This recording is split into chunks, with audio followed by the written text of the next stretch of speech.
नमस्कार और सक्ष news centre पर आप सभी का स्वागत है। असम के मुख्यमंत्री हिमंत बिस्वा शर्मा ने हाल ही में आह्वान किया था कि यदि स्थानीय मदरसों में राज्य के बाहर का कोई मौलवी या इस्लामी शिक्षक आकर तालीम देने लगे तो पुलिस को सूचित करें, क्योंकि ऐसे लोग राष्ट्र विरोधी तत्व हो सकते हैं। शर्मा के इस आह्वान का जनता ने स्वागत किया और पुलिस को तमाम ऐसी सूचनाएं दी जा रही हैं जिससे राष्ट्र विरोधी लोगों की धरपकड़ तेजी से हो रही है। यही नहीं, अब तो जनता ने राष्ट्र विरोधी गतिविधियों का अड्डा बने मदरसों को ढहाना भी शुरू कर दिया है। जहां असम के ग्वालपारा जिले में स्थानीय लोगों ने एक मदरसे और उससे सटे एक मकान को जिहादी गतिविधियों के लिए इस्तेमाल किए जाने के विरोध में मंगलवार को ढहा दिया। ग्वालपारा के पुलिस अधीक्षक वीपी राकेश रेड्डी ने संवाददाताओं से कहा कि मटिया थाना क्षेत्र के पख्यूरा 4 में इस मदरसे और उससे सटे मकान का 2 बांग्लादेशी नागरिकों द्वारा कथित रूप से जिहादी गतिविधियों के लिए इस्तेमाल किया जा रहा था। उन्होंने कहा कि दोनों बांग्लादेशी नागरिक फिलहाल फरार हैं। पुलिस अधीक्षक ने कहा, स्थानीय लोगों ने मदरसे को ध्वस्त करने की पहल की है। पुलिस और जिला प्रशासन इस घटना में शामिल नहीं है। पुलिस अधिकारी ने कहा, स्थानीय लोगों ने जिहादी गतिविधियों के प्रति तीखी नाराजगी जताते हुए स्वेच्छा से मदरसे और उससे सटे मकान को ढहा दिया।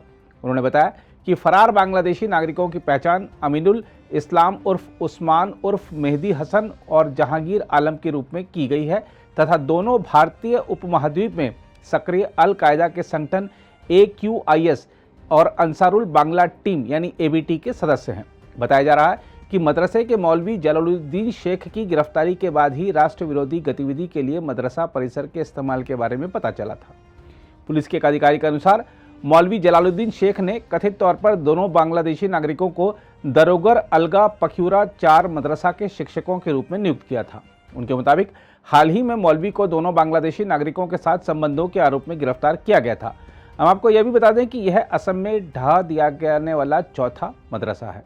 इस बीच ऑल इंडिया यूनाइटेड डेमोक्रेटिक फ्रंट यानी AIUDF के बदरुद्दीन अजमल ने कहा है कि राज्य सरकार को शिक्षण संस्थानों पर बुलडोजर नहीं चलाना चाहिए।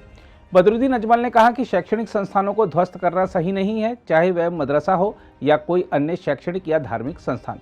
बदरुद्दीन अजमल ने कहा, यदि कोई जिहादी पाया जाता है तो राज्य को मामले की उचित जांच करानी चाहिए और देश के कानून के अनुसार कार्रवाई करनी चाहिए। अजमल ने कहा कि अगर कोई अदालत विध्वंस का आदेश देती है तो यह ठीक है, लेकिन अचानक किसी भी संस्थान को ढहाना स्वीकार नहीं किया जा सकता है।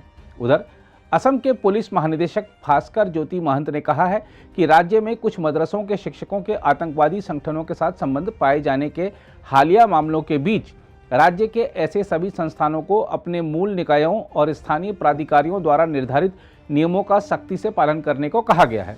महंत ने कहा कि राज्य के अधिकतर मदरसों का संचालन करने वाले 4 मुख्य संगठनों को 6 महीने के भीतर इस प्रकार के धार्मिक शिक्षण संस्थानों का सर्वेक्षण करने को कहा गया है। आधिकारिक सूत्रों ने बताया है कि पूर्वोत्तर राज्य में इस समय 3000 से अधिक पंजीकृत और गैर पंजीकृत मदरसे संचालित किए जा रहे हैं। उल्लेखनीय है कि आतंकवादी संगठनों से संबंध के संदेह में पिछले कुछ महीनों में शिक्षकों की गिरफ्तारी के बाद से ये संस्थान जांच के दायरे में आ गए हैं। DGP ने इस्लामी समुदाय के नेताओं के साथ बैठक के बाद संवाददाता सम्मेलन में कहा, अल कायदा इन इंडियन सब कॉन्टिनेंट और अंसारुल्लाह बांग्ला टीम जैसे संगठनों के कट्टरपंथी तत्व यहां अपनी सोच लागू करना चाहते हैं और यह वर्तमान भू राजनीतिक परिदृश्य में चिंता का विषय है। उन्होंने कहा, कट्टरपंथी ताकतें राज्य में मुसलमानों को प्रभावित करने की कोशिश कर रही हैं, लेकिन समुदाय ने कुल मिलाकर सहयोग किया है और आबादी का बहुत छोटा हिस्सा इन कट्टरपंथी सिद्धांतों के झांसे में आ रहा है।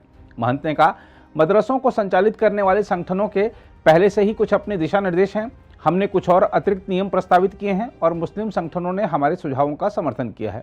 DGP ने कहा, हमने उनसे छात्रों की भलाई के लिए मदरसों में धार्मिक शिक्षा देने के साथ साथ सामान्य विषयों को भी पढ़ाने का आग्रह किया है। अधिकारी ने बताया कि सरकार जल्द ही एक पोर्टल शुरू करेगी जिसमें सभी मदरसों को अपना पता, शिक्षकों को नाम और पता और दिए जाने वाले वेतन की जानकारी उपलब्ध करानी होगी। उन्होंने कहा, पिछले कुछ महीनों में राज्य में आतंकवादी संगठनों से कथित तौर पर जुड़े 36 लोगों को गिरफ्तार किया गया है। उधर पुलिस के साथ बैठक के बाद इस्लामी समुदाय के नेताओं ने पत्रकारों से बात करते हुए असम पुलिस की पहल का स्वागत किया और कहा कि एक नया माहौल बनाया गया है। उन्होंने कहा कि यह बैठक राष्ट्र विरोधी तत्वों को उखाड़ फेंकने की दिशा में पहला कदम है।